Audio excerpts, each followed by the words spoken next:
Good. Hi, everyone. Jenn and Adam here, and we thought a lot of people want to know things about the farm. So we thought it would be a great opportunity to bring our #1 customer and friend, Beth Mincing, in to interview us and ask us questions, and that way we can answer a lot of questions that Beth hopefully has for us and that you might have out there too. Okay. Thanks for having me here. I don't know if I'm your #1. I'm definitely a big fan. I probably have done my fair share, but I'm probably the friendliest.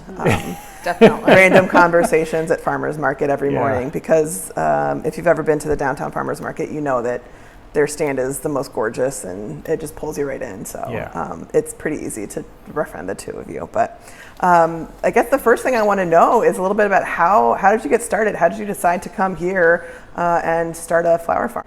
So Adam wanted to have a farm. He's wanted to have a farm for a long time, and I guess I shouldn't steal his glory here, but needless to say, he wanted to start a farm, self-sustain ourselves on the land, grow our own food, have our own animals. And I said, well, if you're going to do that, then I'm going to grow a few flowers. I might as well enjoy myself. So that's really how we ended up here. And once he had me on board, I think we were back. We had our farm here in Iowa. Maybe it was a month or 2 months after we initially had decided that, and here we are. So we took a week, one spring break. We brought all 3 of our kids back. It was a cold March day, or a cold March week, actually. Freezing temperatures. We scoped out all of these farms that we had been kind of researching online.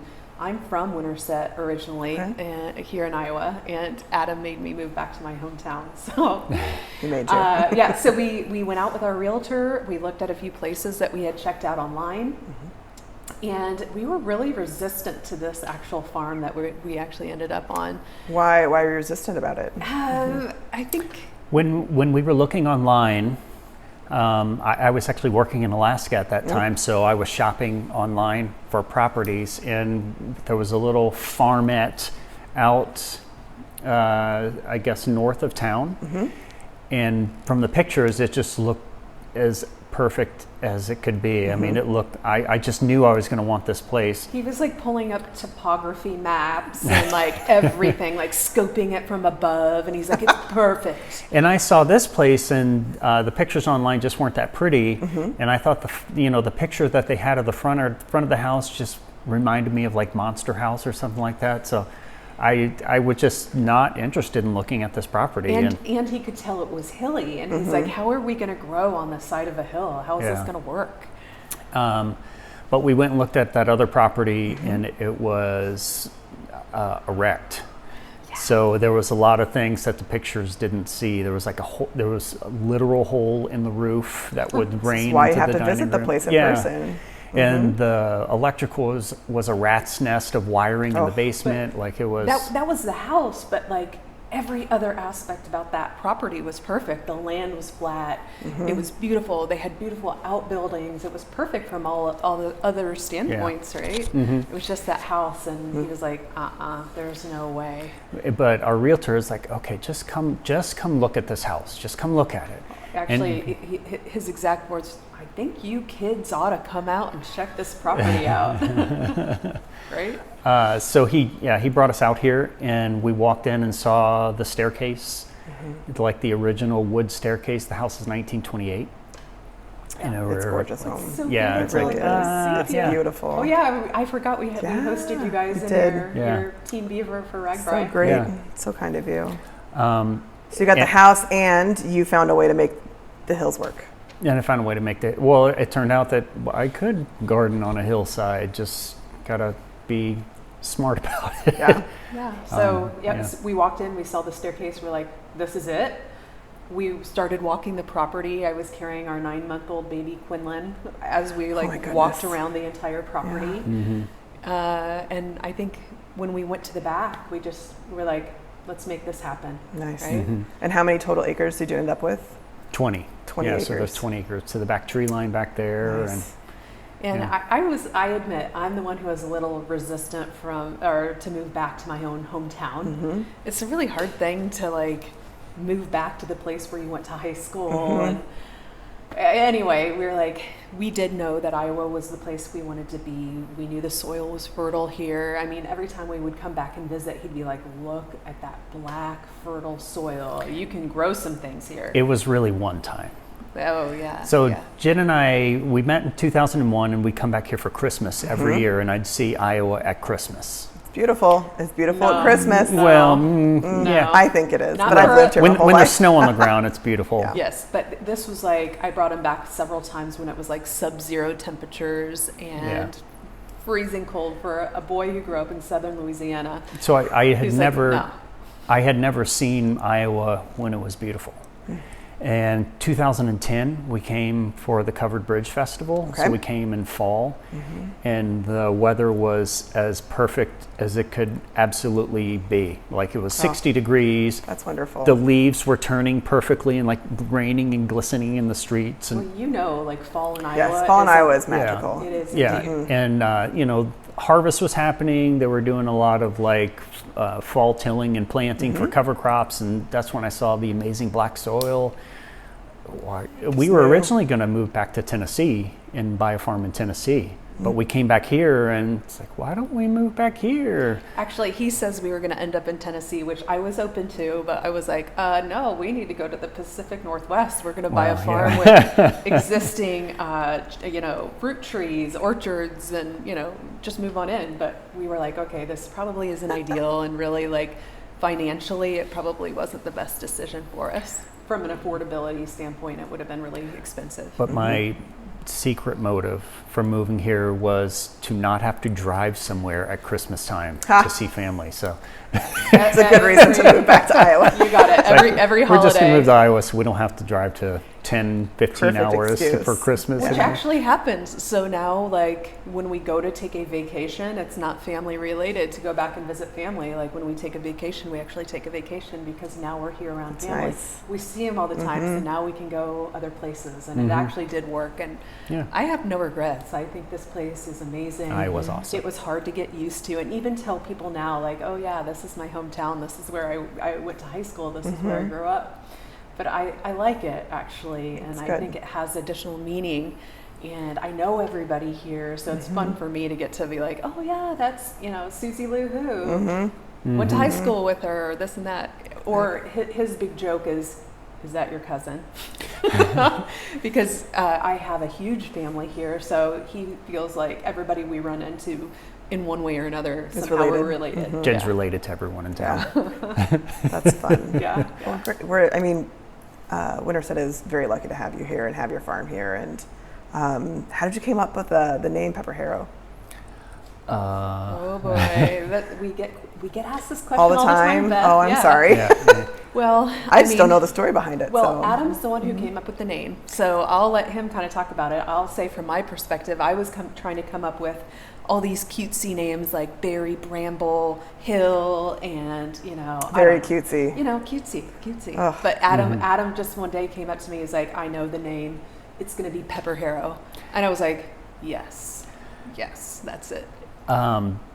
So this was a long time of like thinking about farm name years, and PepperHarrow is actually an unincorporated farm village in England. Okay. And I just happened to come across it. It was in Alaska when I was working in Alaska, all isolated and alone. I was reading a book, and PepperHarrow was in there, and it was a click. Like, holy cow, that's the farm name. And my best friend worked up there with me too, and I shot him a text, and it's like, what do you think of this? And he loved it. I texted Jenn, she loved it. It just kind of stuck. It was fitting too because we lived on Harrow Drive in Nashville. Yes. So he saw this, and then there was like the Harrow reference. Okay, so there is a connection. Yes, that's exactly. Great. We lived on Harrow Drive, and then your affinity for hot peppers. Oh yeah, I love growing hot peppers, but it was. I remember picking some a couple years back. Yeah, and that was the click. Was we lived in Nashville on Harrow Drive, and that was our first house, our first opportunity to have a garden. It was our little dream home. We loved our little house on Harrow Drive. I think that's a great way to come when up I heard with the name. PepperHarrow, it's like, And it was unincorporated, so it was okay for you to kind of take that on. It's spelled differently too. Okay, great, good. That's wonderful. I think that's a great story of how you got your name. Thank you. Crazy kids. So you said you moved back, or you came back for Christmas in 2001. When did you start the farm? Was it 2010 or 2001? 2011. Okay, 2011 started the farm. The spark for wanting a farm started in 2001 for me. And it started with we were living in Nashville at the time. Yeah. In 2001. Was it then? It was in Boulder. Anyway, all the places you've lived. Well, Boulder, Nashville, Alaska, Boulder, Nashville, Alaska, Louisiana. He's lived in North Carolina. Oh, okay. I've just always been outdoorsy. Okay. I wanted to live in the national forest. I just love being outside. And in my apartment in 2001, there was a Outside magazine, and it had an article about permaculture, and that was a huge. That was it. That was when I realized, it's like, man, this is what I want to do. I want to have a farm. So it was really a decade of dreaming before we actually made the move to having a farm, and convincing Jenn that having a farm was the right thing to do. Adam has a lot of ideas, so I try to be a little hesitant. And with this one in particular, I was like, I don't know, let's just wait and see. And he really worked on me, and eventually he got me there. But I was going to talk about your little journal that you had. He had a little leather-bound journal. It was like a dream journal is what we called it, right? I clipped out magazine pictures and glued them in and wrote down ideas. Like, we still have it in the house. We do. Yeah, so we got to bust it out and show that. But then he got me on board, and he's like, okay, if we actually found this old farmhouse, what would you want it to look like? What things would you want to grow? So I think that was his way of engaging me and getting me bought into the idea of a farm, because I started clipping out things, throwing them in, writing out flower names of flowers that I wanted to grow. We both did, actually. But the catalyst for Jenn, do you want to tell this story? Or how did you decide on flowers? You better start it off. So it was a lot of trying to convince Jenn, but what really made her switch gears and make the decision was she saw the documentary Food Inc. Okay. And that was it. That was I was like, I'm not eating anything from a grocery store anymore. Our food system is broken. I'm done. We're going to grow our own food, blah, blah, blah, blah, blah. And I mean, it was like, we've kind of started to learn our strengths. And my strength is action, making things happen. It's good to know that. And so as soon as I watched Food Inc., 2 months, boom, we had a house here, we were moving. It was nuts. It was quick. But that was the final thing where I was like, you're right, we have to change this. We're out of here, let's go get the farm. So I was like, it sounds a little silly, but not at all. That documentary totally changed our lives and has made us really aware about the food system. And I won't say that we're completely self-sustainable on our land. We still we laugh. We still do Coke and Cheetos. Yeah. We're not purists by any sense of the imagination, but we do grow some of our own food. We've discovered things about ourselves with trying to grow our own food. That I'm like, maybe I am a vegetarian. No, I'm just kidding. I'm not, but I want to be. So it's just it's just interesting when you try to go to that next level of accountability, how hard it is actually to to be carnivore, I guess. I don't know a better way to say it, but it's been an interesting journey, and one that it's really helped with self-actualization on some of this stuff, which is awesome. And I think everyone should try to take that additional step of accountability. Raise your own animals and see if you can do it. To process them here and actually, do that. And that was one of the biggest lessons we learned when we moved here. We were very idealistic. We wanted to be our own grocery store on the farm. Yeah. And we realized it was a little bit too much, raising animals and growing our own food, putting in our orchard, keeping bees, having berries. it got to be a little bit too much for us. Okay. So we started to get smarter and realize we can support other farmers, you know, so we no longer have cattle and we can support another farmer and buy their beef. Yes. We don't grow a whole lot of vegetables. We do, you know, tomatoes and peppers, but we're able to support our other farmer friends and what they do. So I think that was part of the learning process of moving here to the farm. Was we learned not only, you know, do we want to, you know, sustain and support ourselves, but we need to be able to support other farmers and what they're doing also. Yeah, so. we wanted to try to be everything to everyone and have everything going on, and I'm glad that we got here and planted like orchards immediately. So back in the back we actually have apple trees, plum trees, apple, plum, cherry, and apricot still. Nectarine, and we have Concord grapes back there, and we have raspberries. So my goodness. I'm like, that kind of stuff, I don't regret having that. And now we have these established fruit trees that just like fruit every year consistently. The only thing we battle with now, I think, are the deer trying to rub their antlers on the tree. And that's a whole. And that's why we don't have peach trees, because they went after the peach trees. They took them out. I know, it's so sad. So how did you decide on, or where did the interest in flowers come into? Like deciding which flowers to plant, whether it's wildflowers, cut flowers, and the whole design aspect, because that's it's kind of one thing that we haven't talked about quite yet. Yeah. I'll start out. I mean, do you want to lead off, I guess? Sure. So, you know, when we moved here, we did what we're supposed to do. We grew a vegetable garden and we got some goats, and Jenn grew a little patch of flowers. And But to grow my little patch of flowers, I kind of like looked through a magazine. I looked through, I think, Park Seed Company. I looked through their seed catalog, and I kind of like, that one looks romantic for weddings. I like that one. So that's how I picked my flowers originally. I was like, what would look beautiful, like romantic for wedding work? And I always kind of like had that in my mind that I would eventually do wedding flowers. I liked the more romantic looking flowers, and that's how we originally picked out the flowers that we grew based on what would be beautiful and romantic to use in a wedding. So I had a little patch right outside of here. I don't know, what was it, 10 by 20? It was just a small little bit of flowers. And we brought our vegetables to the farmer's market, and Jenn made a few bouquets, and people really enjoyed them. And it just kind of snowballed slowly from there. We really haven't moved fast on anything. Like the farm has been a very slow growing process. We've been very methodical about every step that we've taken. But each year it just kind of grew a little bit bigger, and people loved it, continued to love it.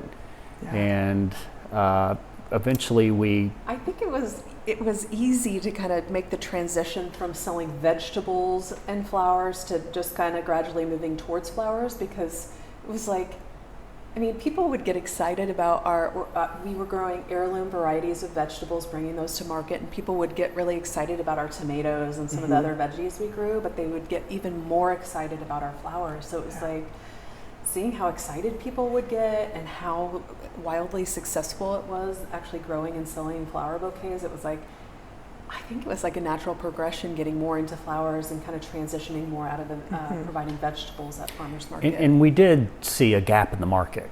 So we definitely saw the influx of vegetables at the farmers market, and we saw a gap in the market for flowers that we took advantage of and decided to fill. So that this was back in 2013 is when we started.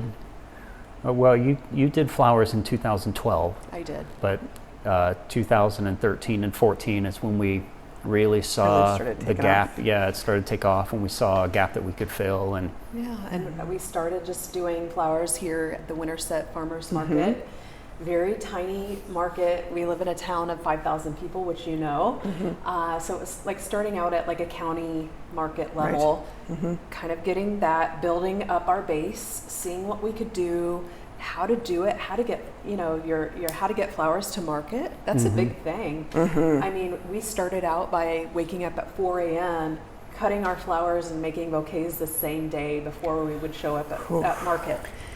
And it's a huge learning curve to try to figure out how to take what you're doing and expand it out to be able to do more. So it was nice to start small and slowly and gradually figure out how to go to that next level. And I think for us, once we kind of got our bearings underneath of us, once we started doing downtown Des Moines Farmers Market, that was a whole nother level. And I think it was something originally that like scared us. Because it was like... Yeah, we were very intimidated to start the Des Moines Farm. You have to have a lot of product to be able to keep your stand full and make sure everybody gets flowers every single week. So it was like, I mean, I hate to say game changer, but moving from a small market to one that big was a game changer for us. So we really had to have our ducks in a row to be able to have everything lined up to deliver week after week. Absolutely, because you're going from, you know, a town of 5,000 with a small farmer's market to a farmer's market that draws 20, 30,000 people every Saturday morning. It's not even just a whole weekend. It's in a 4-hour, 5-hour time period. So it is a huge leap. Absolutely. What sort of background the both of you have that, you know, obviously you've spoken a little bit about your interest in outdoors, but what additional background kind of makes you a little bit more excited to be farming and you know, your eye for design and things such as that? That nature. I grew up gardening with my grandmother and my mother, actually, which everyone kind of like eye rolls a little bit. Because but most people in the state of Iowa do. We grow up with our parents gardening. I did too. So. And I think I'm like, I need to provide pictures of the level of gardener that my mom and grandma were at. My grandpa had 100 acres out in northern Madison County. And we would actually go out on his property and we would take limestone rocks and pull them into the back of his truck, and we would go build rock gardens with these flat limestone pieces. Okay. So that was in my own backyard. We actually went out to my grandpa's and built our own limestone rock garden. My grandma had the same thing going on. And I mean, it was like, not only did she have these beautiful, like, you know, beautiful gardens, she actually had also like a vegetable garden in the back. And we were sent out, like my grandma would do county fair and she would send me out with a pair of flower clippers and say, go cut me this. And I would run out and go, I'm sure she was just trying to get rid of me, but probably. I'd go out and definitely. I would go cut all the flowers that she needed in order to do her design. She would also, just when we would come out and visit, like give us a basket and say, go harvest all the strawberries. And she would send us out to my cousin and I, and we'd go harvest all the strawberries to bring it in and make jam. So this is like the atmosphere I grew up in. We would help her weed the garden all the time. Like that's just how I grew up. So it felt very natural to me. And I kind of had a period in my life where I got away from doing anything with flowers. And I was like, I think I was kind of jaded. My mom had us weed flowers a lot too, and I hated weeding. That was like the thing I did not like to do. But in college, after Adam and I met, somebody gave me a shamrock. This seems so silly. Somebody gave me a shamrock that was on the brink of death, and I brought it back to life, and it started with that. And then all of a sudden I started just like taking other plants that were dying and bringing them back to life. And then Adam and I actually went to this place somewhere out in Colorado. It was called Rabbit Shadow Farm. And their big thing that they did were topiaries. And so then I got into topiaries, and I had a jade plant that I got from them. So I actually have a jade plant that's almost 30 years old. Can I bring you my jade plant to bring back to life? I'll nurse it back to life. I got it. But it was kind of like reconnecting with that and being like, oh yeah, I actually have a green thumb. Yeah. I'm a plant person. And then I started to get into orchids eventually when we were living in Nashville. And I visited this beautiful orchid farm down in South Carolina, in Newberry, South Carolina. And so I got into orchids, and I was like, okay, I just have a way with plants. I can grow things. And then we had our beautiful garden in Nashville, and it just flourished. Under Adam's supervision. It was really his idea, but we've always had a garden. We even had a tiny little townhome in Colorado. And off the back of our porch of this townhome, we had flowers growing everywhere in a beautiful little garden with tomatoes and peppers growing. So I just always feel like it's something that's been with me, but it was kind of interesting to reconnect with it later in life too and be like, oh yeah, absolutely. I'm good at this. And then Adam, I mean, he's more classically trained, but I'll let you talk a little bit more about your background. I started off with the Master Gardener program in Nashville. And it's a great program. It's a great program, Absolutely. And it snowballed into, I quit my job and got a job as a full-time gardener for awesome Justin Stelter, an awesome gardener in the Nashville area. He does all sorts of like high-end properties. So he gave me the opportunity to work and learn with him, which was amazing. So I got to work in some of Nashville's most amazing gardens I won't do any name dropping of people that I got to work for their gardens. But some great people, great gardens. But some pretty awesome people in the Nashville area. And some historic gardens too. As well as historic gardens. So I got to take care of the garden at the Carnton House, the Carnton Plantation there in Nashville. So they had a historic garden that they rebuilt off of old archive notes from the original gardens there. I'm sure that's amazing. It's beautiful. Yeah, it's beautiful. So I got a lot of experience. It's a combination of flowers and vegetables, not just. Correct. Okay, great. And my expertise, I suppose, was taking care of roses and boxwoods. Boxwoods are very big in the Nashville area. The people are crazy about how old their boxwoods are, and they're historic boxwoods, believe it or not. Yeah. So yeah, it kind of went from there. And what, am I leaving anything out? No, I'm just because he's such a good rose person, I'm always like making him prune my roses and do all the rose work. I'm like, help me with these. I mean, I'm okay with roses, but he is really the master. I think it takes a special, there's special technique with roses. My grandpa had rose bushes. My grandpa had lots of different things like orchids, African violets, definitely rose bushes. And so I get that it takes a lot of care and precision to really let them flourish. I was going to say my grandma was a big African violet lady too. Had the special grow lights and everything. My grandpa had the grow lights too. And I started to, before we moved, I started to get into the Rosarian program because I wanted to be a master Rosarian. But we moved and that just kind of went by the wayside. But yeah, I love taking care of roses. I'm a rose pro. Not mine though. Just not Jenn's roses. He's leaving me high and dry here. I'm like begging him. Would you say so because you had the specific interest in roses? Are roses your favorite flower personally, or is there something else that you are more drawn to these days? I don't have a favorite flower. We grow so many that I've just come to appreciate every bit of what's blooming at a particular part of the season. I enjoy picking the colors, so we plant according to seasons. So we plant color tone for the season. Okay. But yeah, I have a difficult time choosing a favorite flower. I do enjoy roses, but there's just so many amazing flowers out there that I'm always stuck. Yeah. I'm speechless. So. And Jenn, what's yours? I'm kind of the same, but I obviously love roses. I can't stop buying rose bushes. I have a rose addiction. He has to keep the David Austin catalog away from me in the spring. I'm really want this rose called Desdemona. Is David Austin a rose purveyor? He is a rose breeder. David Austin Sr. just passed away, actually. So, but the company's still up and running, and they have the most fragrant roses that you can buy. I'm starting to maybe get a little bit more away from doing as many of those just because I am not having as much luck here in central Iowa because it's so cold and they die back to the ground every winter or every spring. They basically die back to the ground.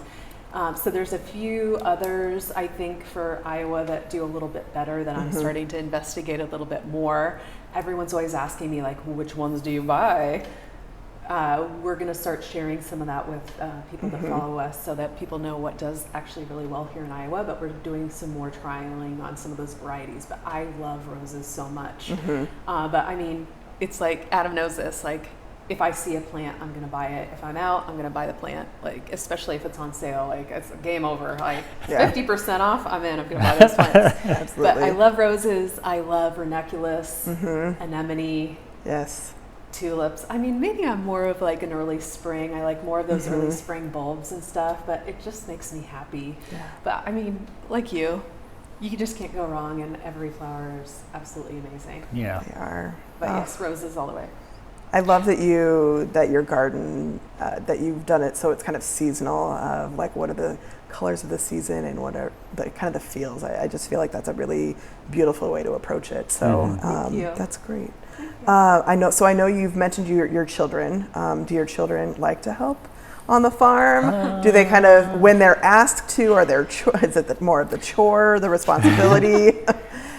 Do they get involved? I think they're going to look back fondly on the farm. Maybe. No. Yeah, not really. Our oldest son, he was, I think, about 8 when we moved here. And his question was, when we moved to the farm, are we poor now? Because, if cartoons tell you anything, is that farmers are poor. Right. So he was, he was very cityfied when we moved here. So it's been a little bit of a transition to him. He has dreams of moving to the city when when he graduates here. He told us he's going to move to New York City. He wants to move to New York. He wants to live in Manhattan. We just know, well, that was his dream originally, but we just took him to Los Angeles, and he's like, I'm moving to Los Angeles. I'm like, okay, you do you. But now that he's older, he's really good at helping me. I call him Muscles, because he'll lift stuff for me and help me out when I need him. That's nice of him. And the other two, they were very, very young when they moved here, so it's kind of all they know. Yeah. So they're just kind of indifferent to it, but they'll get involved when we make them. Well, I would say our middle son was originally very interested in flowers, and he would come garden with me, and he would say, this is a rose, this is lavender, or this is that. He could actually point out, and I'm like, I was just kind of stupefied that he actually was retaining some of these flower names and knowing them. And he said rose is his favorite flower. I'm like, a man after my heart. There it is. And then our daughter actually told us that she wants to take over the family business, that she was going to run the farm one day, and she was going to just take it over. However, her dreams have shifted a little bit now, and she said she's going to found an animal sanctuary and turn the farm into an animal sanctuary, which, well, maybe she could buy an adjacent property and just have both. And still live in the really? house. You don't want to grow flowers? No, I want to have animals here. Well, maybe she'll kind of have a similar fondness when she grows older, and thinking back to the times that she had with her mother and father on the farm. I think they will. And even though the kids don't like to help us out on the farm, we still view it as like, hey, it's your responsibility. We're a family here, and that's what families do. You guys live under this roof. We provide food on the table. This is a part, it's expected that you're going to help to some extent, help us take care of this farm and do stuff. We don't make them a lot because we know that they kind of resent it a little bit, but we still make them come out and plant and harvest flowers and be a part of it because, again, it's just part of being a family and being a part of a bigger unit. But we pay them. Yeah, we do. Yeah. Well, I mean, we're talking like $5 an hour for the younger ones, so not much, but it is kind of like we don't pay them an allowance, so that's kind of their allowance that they get on a weekly basis for helping out. Yeah. Which I don't feel bad about. No. Well, and your daughter helps sell with she'll like wear the crowns at Hinterland, and she just looks gorgeous in them. So and she's like a walking billboard for your flower crowns. So it's very easy for her to kind of get involved in that way.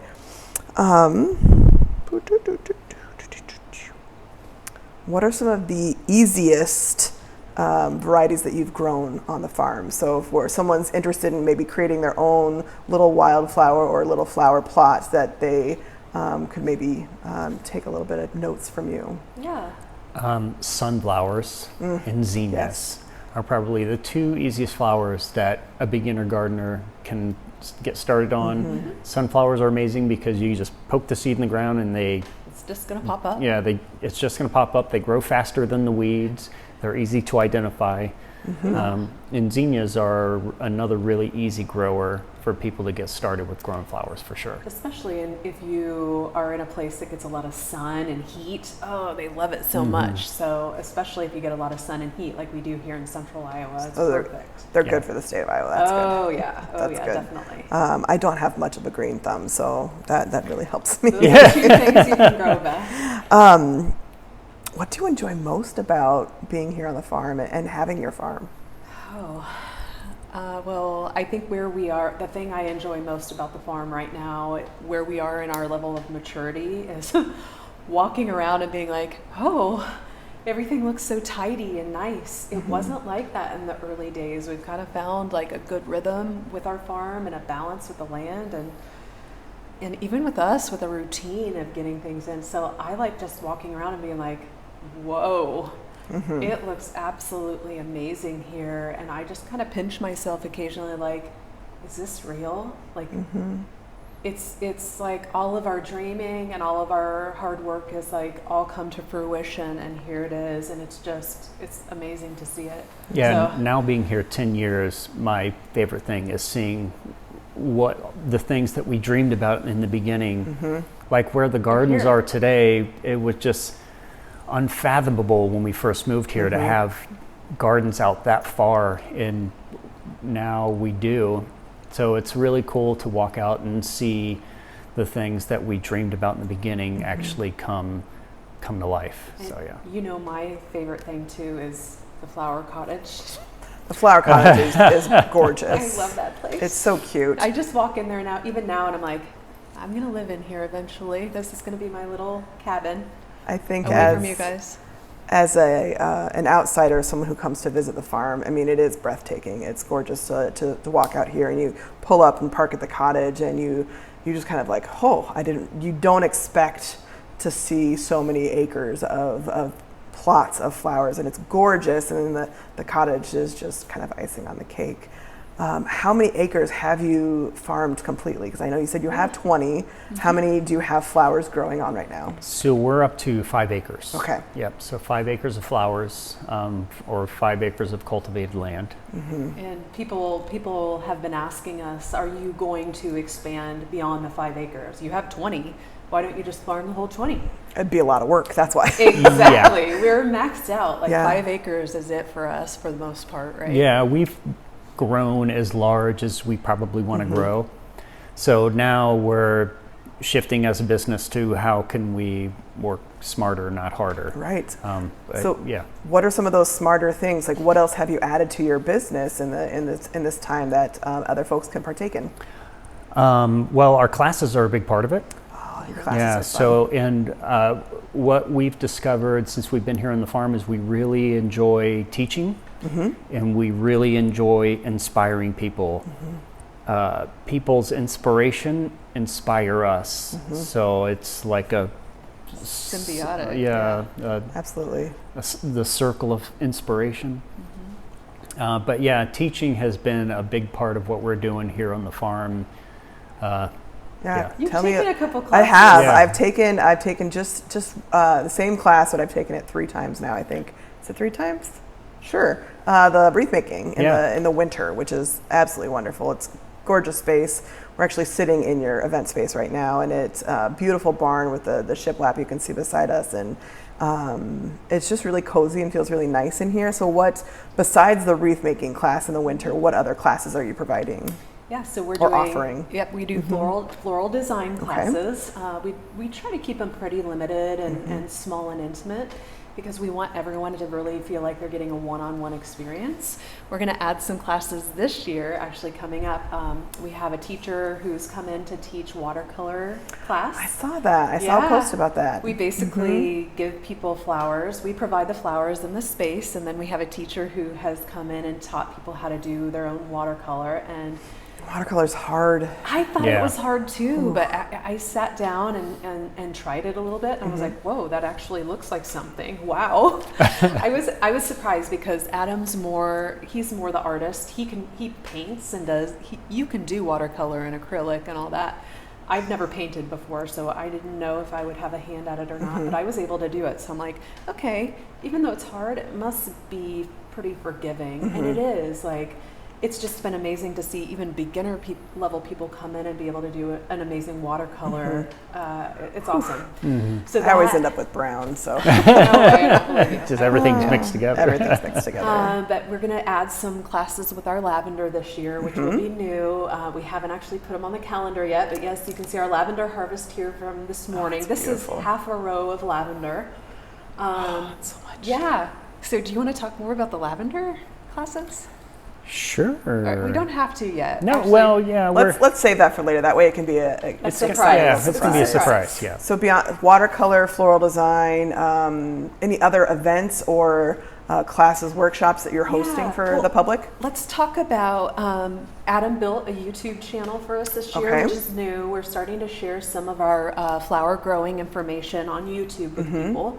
So if anybody out there is interested in growing flowers, it's a really good place to check out some of the information that we have to share. What else are we up to? What else did we do? We had the YouTube, online learning. Yeah. Jeez. Online learning. Yeah. So tell me a little bit more about online learning. I'm an educator myself. So okay. And switching, like pivoting to an online platform is a little challenging, but it's nice to have something different to try. So tell me a little bit about those online workshops. So this is part of our business adjustment with the pandemic this year. Is we created an online we didn't create the platform, but we joined an online learning platform and have been creating classes to put on our learning platform. So we have a few classes up now, and we have a few more ideas that we're working on. But it's little bits for people to learn. There's a floral design class on there. We put together a class on how we grew our lavender. So growing lavender here in the Midwest, which can be a challenge. So yeah, we have a few ideas on things that would be interesting for people to learn and add value to them. And are the links for those in your on your shop, your main shop on our page? website? Yep. Okay, great. And I was thinking about the CSA offering this year. Oh, I've partaken in that. That's wonderful. So in the past, I think we were always afraid of a CSA. Like, are we going to have enough? I think we still have those worries occasionally. Like, oh my gosh, there's 50 people coming to show up at the first of the month. This is intimidating for us. But we realized we had to pivot a little bit because, everybody thinks that word pivot is cliche, but we've had to think creatively about the work that we're doing. It's totally and the business. applicable. We had to spin it around, and we're like, okay, if no one is able to come to a farmer's market because the farmer's markets were all shut down, how are we going to get our flowers to people? So a couple things. So we opened up a CSA for the first time this year, and we actually have people coming out to the farm to pick up their CSAs. It was amazing to see the support that we had behind that, the people like you, Beth, who are participating and coming out and doing that. And it helped us, like right in the early season, where we didn't know if we were going to have people show up and buy flowers, and we were scared. And it just helped us feel like, okay, people still need and want flowers. And then I think on the flip side, it was a nice chance for people in the city to be able to get out to the country to have some space to walk around. And 100%. It turned out to be a really good thing for the farm because, like Jenn just said, it gets people out of the city and onto the farm, and there's a way deeper connection for people coming to pick up their flowers here and being able to walk around the farm than the booth at the farmer's market. So they get a deeper connection with us and the farm coming out here, and it's been I've really enjoyed that part of it. I could actually get used to it. He was just saying the conversations that he gets to have one-on-one with customers. I'm sure. It's like well beyond anything that we could have ever done at a farmer's market type environment. And so it speaks to a couple of things. It speaks to the following you've created by people having your flowers available at farmers market and still wanting to get your flowers and support you because they've grown accustomed to like just your I don't want to say pleasantries, but you're just so delightful. You're so kind, and your flowers are gorgeous. Your arrangements are gorgeous, and people wanting to support local businesses in this really challenging time. And honestly, the respite of coming out and getting away from their own home and interacting with another person is really welcomed. Yeah, I know I've enjoyed my drives out to the country and getting to chat with somebody else that's not on a computer. So I think that's been really helpful for a lot of folks, including myself. Awesome. So and people have definitely been taking advantage of it, like you coming out the other day. I mean, they come out and they don't just pick up their flowers. Nope. They walk and see how the flowers, each week is different. It is. So I've had a June membership, and so I've come out every week, every Saturday in June, and just watching. I know the field. I don't know the flower, but it's the green little. It's got all of the like little sprinkly, almost looks like dill leaves, but the little pink flowers and white flowers, and I'm doing a terrible job of describing it. But it looks all feathery. Like the greenery looks all feathery, and I've watched that go from like completely green feathery to like all these little pink and white flowers like popping up. Don't know what I'm talking about. The cosmos. There it is. Yeah, I don't know the names. See, I'm terrible at this. I don't know names of flowers. But they're gorgeous. They're on the way to the lavender. Yes, yeah. Oh my gosh. Yeah, they started out like this big, and now they're like big, like and 5 foot tall. And probably have a picture from every week of like there's nothing, and now there's something. So my apologies for not knowing names. I'm terrible at this. I love that though. I'm glad that you've been able to see that. Oh yeah, it's same thing with the lavender of watching that. Like, oh, it's almost there. Oh, it's almost crazy. there. I know. Like, and I think this weekend it was maybe about half bloom. Right? It's not quite full bloom, but it's beautiful, and it's like just smells. Oh God, the smells are unbelievable. It's absolutely. Yeah. So with this, with the pandemic, beyond. Because that's a challenge nobody would have had imagined. In a more normal year, what are some of the downsides to being here on the farm or having your PepperHarrow flower business and arrangements? I'll take it first. Do you want me to? Sure.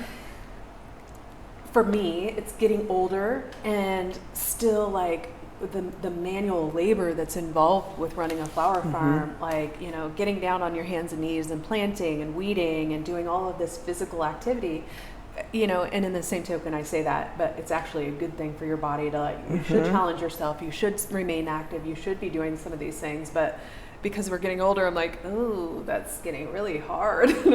So I would say maybe just like some of the weeding and some of that stuff, and then I mean, even maybe finding really good people to help us out. We have an amazing crew this year, but like every year we actually have to cycle out and find new people because it's incredibly seasonal work that we have, and we usually get a crew and then they go off and do something else. And then every year we have to find new people to help out, and that's always difficult to find the right people. We can't just have people who have not had experience. We have to have somebody who's had some experience working on a farm or knowing plants in general. So maybe that's my other challenge.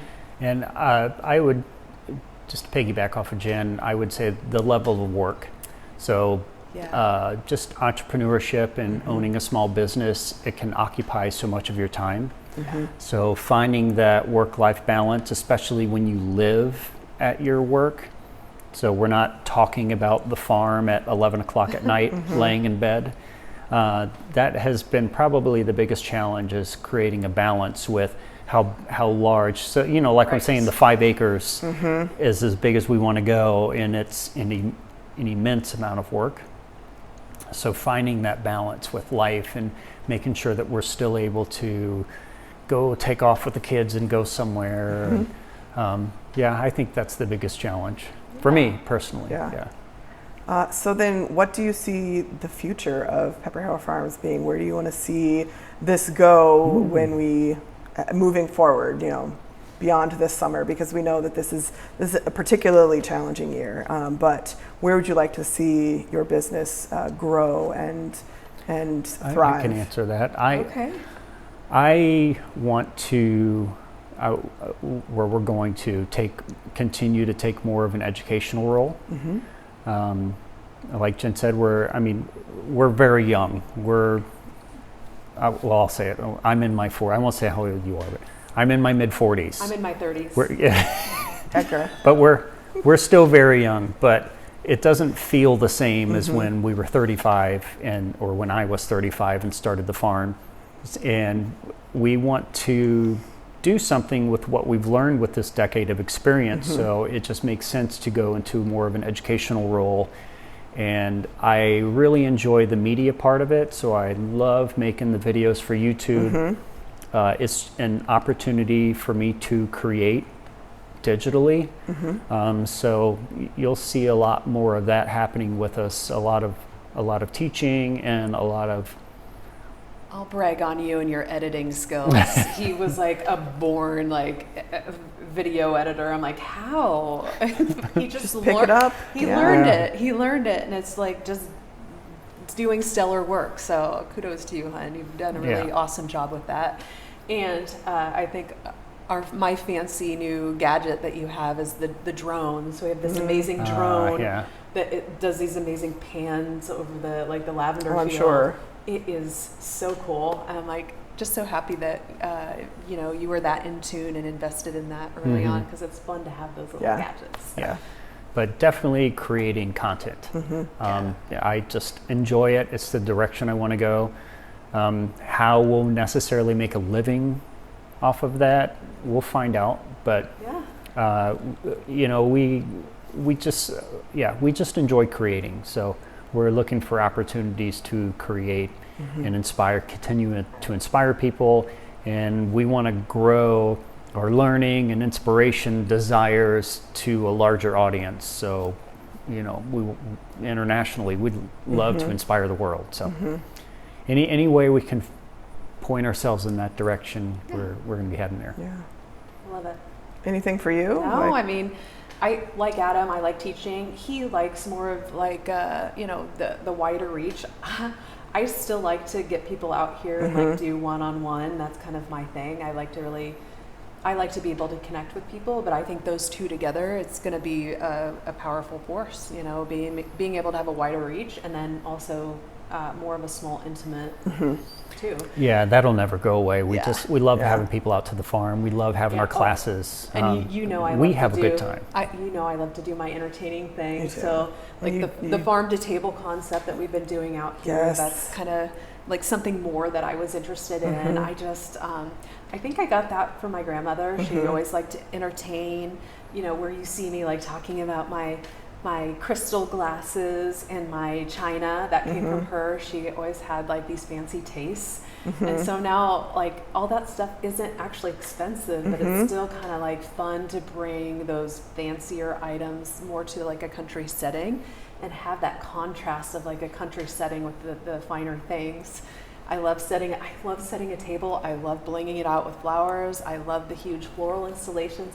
I'm looking over at the branch. Yeah, no, I'm thinking about it too, because I know I've seen pictures of some of your farm to table dinners, and honestly, I'm looking forward to the next one. So I think I'll probably get myself a ticket. Okay, cool. But it's beautiful. It's just it's a lovely space, and you guys do such a great job with being such gracious hosts and patient instructors. I can speak from experience. I love it. I think my first class out here, I was the first one here and the last one to leave, because I get creative blocks, but you guys are so helpful with working through them. So it's just been wonderful to become friends with you and watch people support your business, and waiting patiently to talk to you at farmers market, because you have so many people standing around you, and it's been wonderful to see your business thrive, and I just really am so thankful for getting to have you guys in my lives and be out here.